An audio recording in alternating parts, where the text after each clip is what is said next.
તમારા દુઃખે દુઃખી થાય ને એવા સમાજ થોડા હોય, એવા મિત્ર થોડા હોય. બાકી તમારું સારું જોઈને રૂવાડા બળી જાય એવા ગણાય ના. નિંદા ટેકાવા વાળા છે ને સારું જોઈ ન શકે. કબીર સાહેબની ખ્યાતિ માંડી વધવા, જય જયકાર કાશી ક્ષેત્રમાં માંડ્યો થવા.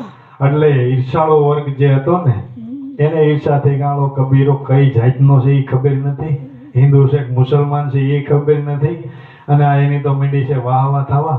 તો પછી ઈર્ષાળુને એમ થાય કે હાલો આપણને કોઈ બેઠું બોલાવશે નહીં 5 દી જાય તો બધા આના સાનિધ્યમાં આવી જાય એટલે આપણો રોટલોય તૂટી જાય. આપણને કોઈ બોલાવે ને એટલે એમ થાય ને તે ભાઈ ઈર્ષાળો વર્ગ જે હતો ને એને ઈર્ષા કરી કે આને કંઈક બરાબરનો પાઠ ભણાવો જોઈએ, કે આખા સમાજમાં આની નામોશી થાય ને એવું કંઈક કારસ્તાન ગોઠવી. તો કબીર સાહેબને ખબર નહોતી. એવી રીતે ઈર્ષાળુએ પોતાના પૈસે કંકોત્રી લખી નાખી. કાશી ક્ષેત્રની માલિકો કબીર સાહેબ એના ગુરુનો મોટો ભંડારો કે કરે છે. દરેક સાધુ સંતો જે કોઈ પીર ફકીર ઓલિયા આમંત્રણ મળે તો ભલે ન મળે ફૂગી જવાનું છે, ફૂગી જવાનું છે. આવી કંકોત્રીઓ લખી અને લાગણ બાટી દીધી, સમાચાર મોકલી દીધા, વાર તારીખ નક્કી કરી કે આ તારીખે કબીર સાહેબ કાશી ક્ષેત્રની માલિકો મોટો ભંડારો કરે છે, માટે દરેક જણને આવી જવું. હવે આ કબીરને તો ખબર નહોતી, કબીર સાહેબને ખબર નહોતી ને આ વાયકા મંડી ફેલાવા. કબીર સાહેબ કે આ ખિસ્સામાં કાંઈ છે ને આ તે કઈ રીતની ખાંદામેળ કરો, જય ગુરુ મહારાજ કરીને મેળા વહેતા. કબીરનું કાંઈ ઠેકાણું ન મળે. અહીંયા કેશવ વણજારો કે કબીર સાહેબનું રૂપ લઈને પોઠું ભરીને આવ્યો ને આખું ભંડારાનું કામ પૂરું કરી દીધું. જો કેશવ વણજારો જમાડી ગયો, કબીર મળે નહીં ક્યાંય. કબીર સાહેબને ખબર નહોતી એનું રૂપ લઈ ભગવાન ભક્તોની વારે કાયમને માટે છે, જમાડનારો એનો છે. શીલો સાલો કરીને જાળવી રાખવો ને આપણું કર્તવ્ય છે.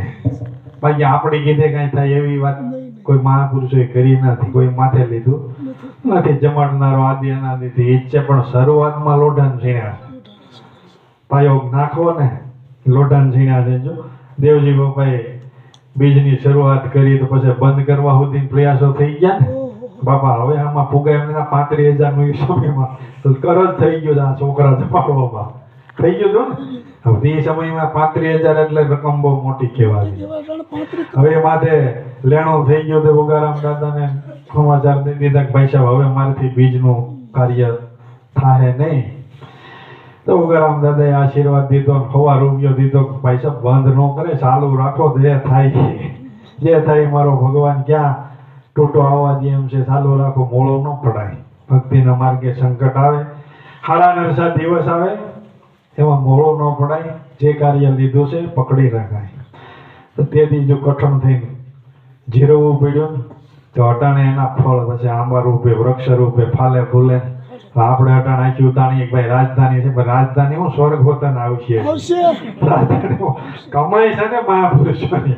હે તેમ પેઢીઓ થયા હજી નથી કા આપણને આપણા છોકરા કયું કરે વખત કેજો પાણી ગ્લાસ ભરવાનું કેજો કયો કરે છે. અને તેમ પેઢીઓ વણાવાઈ ગયા, ભક્તિ જળવાઈ રહી છે. નાની ઘર નથી આ સમયમાં, આ સમયમાં નાની ઘર નથી. ત્યાં આટાણા ભજનનું ભક્તિનું નામ લ્યો મોઢા ઠવડાઈ જાય. ગળે વાત ઉતરી એવી નથી. ફેશનેબલ યુગ રહ્યો ને, ફેશનેબલ યુગ રહ્યો. અટાણે એ વાત ગળે ન ઉતરે ને એમાં જાળવી રાખવું લોઢાન છે. મહાપુરુષોની દયા કરુણા હોય તો આ બધા કાર્યો સિદ્ધ થાય. બાકી મનુષ્યનું કર્તવ્ય નથી. એને તો વિશ્વાસ રાખી હારા નરસા પ્રસંગમાં દંડો ચાલીને ઊભું રહેવાનું છે. એને દંડો ચાલીને ઊભું રહેવાનું છે. ઈર્ષાળુએ ઈર્ષા કરી કે ભંડારો કબીરને ક્યાંય. કેશવ વણજારો જમાડી ગયો, કબીર મળે નહીં ક્યાંય. કબીર સાહેબના જીવનમાં આ પણ ભગવાને એની લાજ રાખી. ત્યાર પછી કબીર સાહેબ કે હવે આ દુનિયામાં બહુ રહેવા મજા નથી. ઈર્ષાળુઓનો વર્ગ વધી ગયો એટલે પોતે દેહ છોડવાનું નક્કી કર્યું, પણ વિચાર કર્યો કે દેહ છોડવો ને એ કંઈક જગતના કલ્યાણ માટે છોડવો. તો એ સમયમાં કે ઉત્તર પ્રદેશની માલિકો ગોરખપુર રેલવે સ્ટેશન છે, ત્યાંથી 2-3 કિલોમીટર મગહર કરીને કંઈક ગામ છે. એ ગામની માલિકો એવી માન્યતા હતી એ સમયમાં કે આ ગામમાં કોઈનો મૃતદેહ થાય ને પરંગણામાં જગ્યામાં તો કે એને ગધેડાની યોનિમાં જન્મ લેવો પડે. આવી એક વાયકા હતી. કે જ્યાં પરંગણામાં આ ક્ષેત્રમાં કોઈનો દેહકાળ થાય તો એને ગધેડાની યોનિમ જન્મ થાય. કબીર સાહેબ કે આ મેણું ભાંગતો જાવું તો છે. હવે આ મેણું ભાંગતો જાવ તો જાણી જોઈ મગરની માલિકો જે ક્ષેત્રની આ માન્યતા હતી ત્યાં જઈને કે કબીર સાહેબે દેહ છોડ્યો. અને હિન્દુ મુસલમાન બે એના શિષ્યો હતા કે ભાઈ વાદ વિવાદ ખોટા ન કરતા, તમને ધર્મ સમજાયો છે ને એમાં ધ્યાન રાખજો, મારા ગયા પછી ખોટો કઈ ડખો ઉભો ન કરતા. કબીર સાહેબે દેહ છોડી દીધો. તો દેહ છોડ્યા પછી મુસલમાન ભાઈઓ કે અમારો કબીર છે, હિન્દુ ભાઈઓ કે અમારો કબીર છે. વાદ વિવાદમાં ચડી ગયા. બોલ્યા કે અમારા કબીર સાહેબ ને, બોલો કે અમારા કબીર સાહેબ. વાદ વિવાદ ને એમાં થયો ડખો, પથો ભેદ આવી ગયા ભાઈઓ.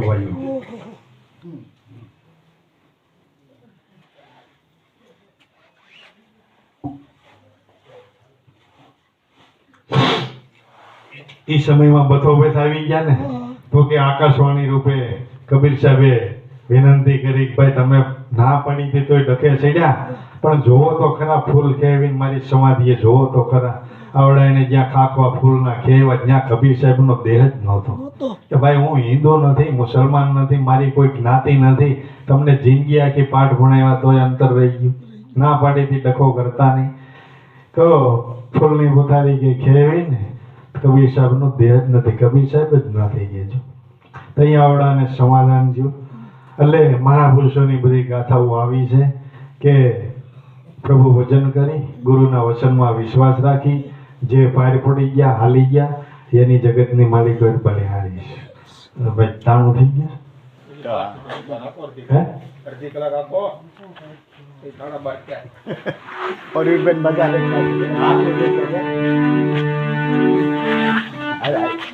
માથું છે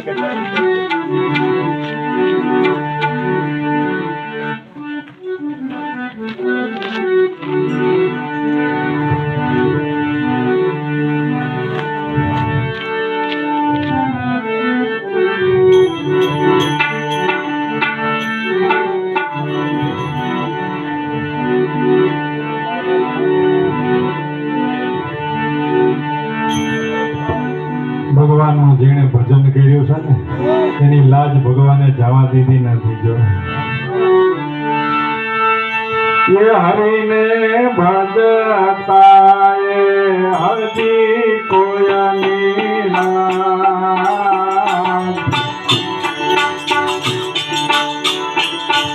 એ જાતા રે નથી અમે જાણી રે.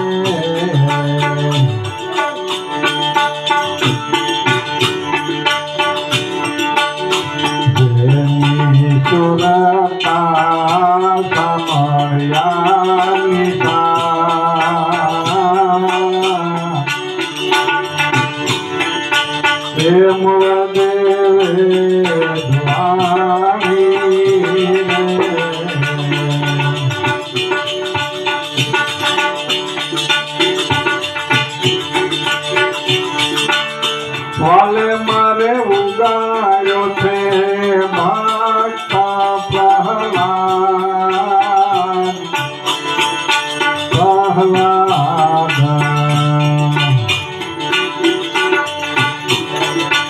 હરણા રે કાશ માર્યો ને.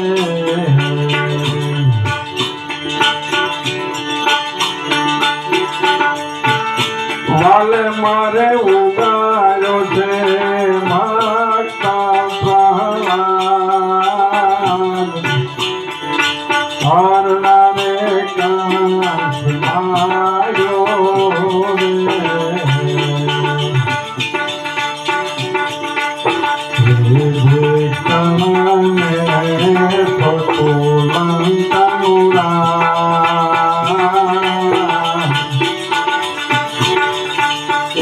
રાવણ ને સહાયો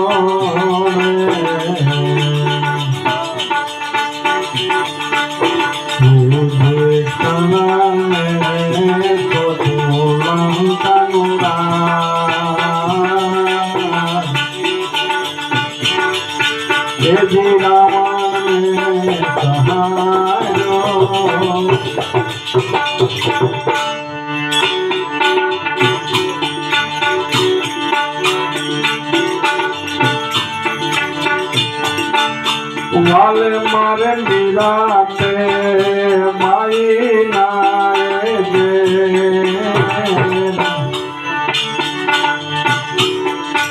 એજી હળાવતી ધારે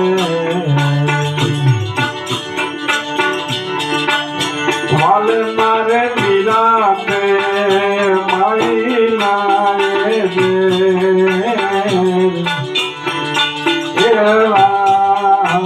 હળાવતી ધારે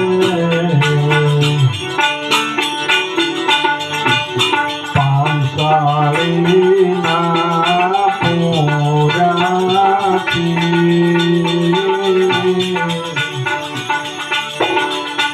એવા પાંડવ કામ કીધારે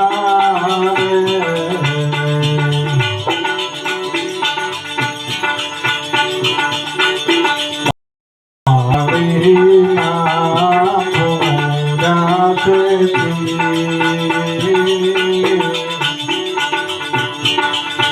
એજી પાંડવ કામ કીધારે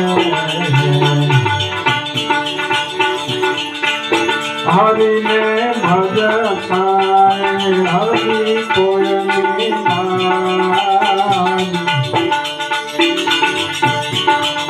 એ જતા રે નથી અમે જાણી